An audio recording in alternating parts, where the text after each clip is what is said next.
लालटेन की सरकार अपने 15 वर्षों के शासनकाल में सूबे में लोगों की इज्जत ढकने के लिए शौचालय का निर्माण तो करा नहीं सकी।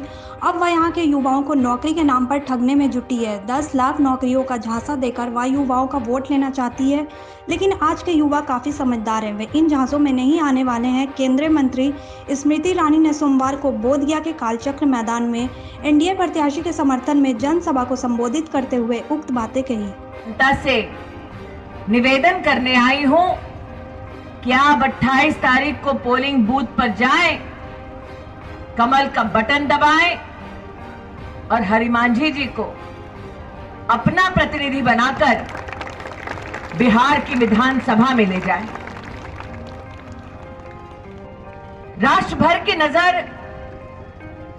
एक वक्त था जब बिहार की उन सुर्खियों पर केंद्रित रहती थी जो सुर्खियां बिहार में बढ़ते अपराध का वर्णन करती थी।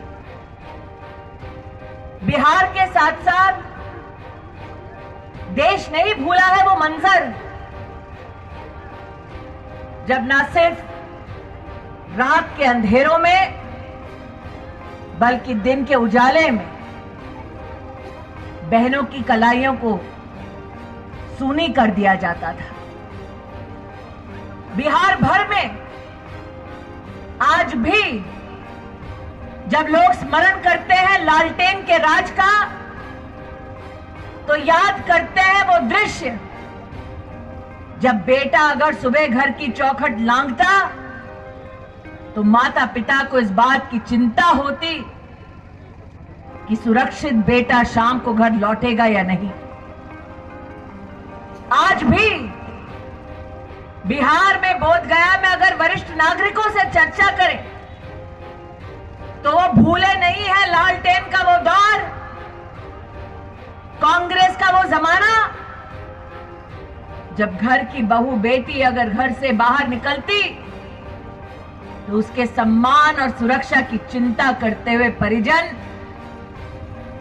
टकटकी लगाकर देखते वो लौटेगी कब। अराजकता के इस दौर से, लालटेन के उस अंधकार से विकास के उजाले में ले जाने वाली भारतीय जनता पार्टी आज जनता जनार्दन से कहने आई है कि अंधेरों को छोड़कर विकास के पथ पर आप सब एकजुट होकर आगे बढ़े।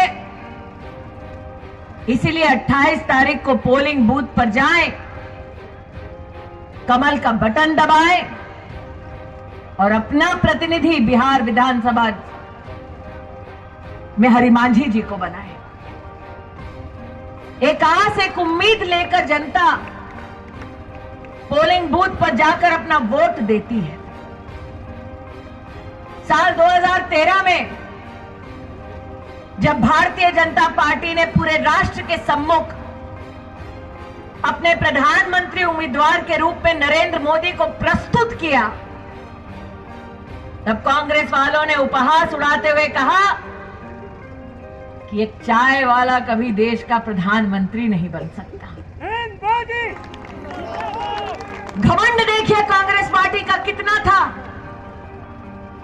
कांग्रेस पार्टी का घमंड ये कहता था कि देश की जनता कभी गरीब मां के बेटे को देश का प्रधानमंत्री नहीं बनने देगी, और ये देश का गरीब नागरिक है जिसने संकल्प लिया, कांग्रेस के घमंड को तोड़ा और देश को एक प्रधान सेवक दिया।